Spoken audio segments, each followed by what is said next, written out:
বিনা হিসাবে বেহেশতে প্রবেশকারী।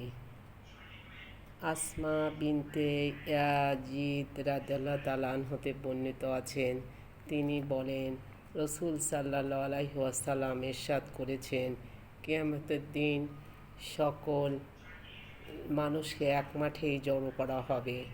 তারপর একজন ঘোষক উচ্চকণ্ঠে ঘোষণা করবেন, সে সকল লোকেরা কোথায় যাদের পিঠ বিছানা থেকে দূরে থাকত তাহাজ্জুদ পড়ার কারণে।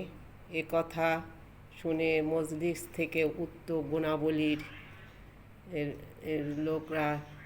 লোকগুলো দাঁড়িয়ে যাবে। তাদের সংখ্যা হবে খুবই কম।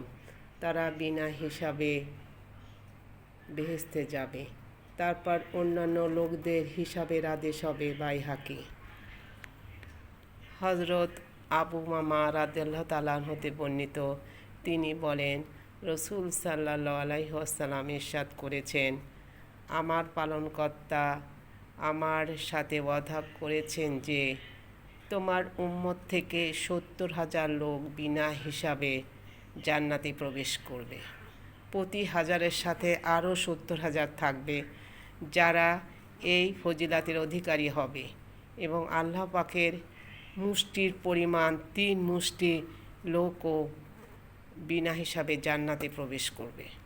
সুপারিশ সম্পর্কিত হাদিসে বর্ণিত আছে, রাসূল সাল্লাল্লাহু আলাইহি ওয়াসাল্লাম ইরশাদ করেছেন, আমি আরশের নিচে স্বীয় পালনকর্তার সাথে সামনে সেজদায় পড়ে যাব। তারপর আল্লাহ পাক আমাকে তার এমন আমল, এমন হামদ ও প্রশংসা শিখিয়ে দেবেন যা আমার আগে আর কাউকে শিখাননি। তার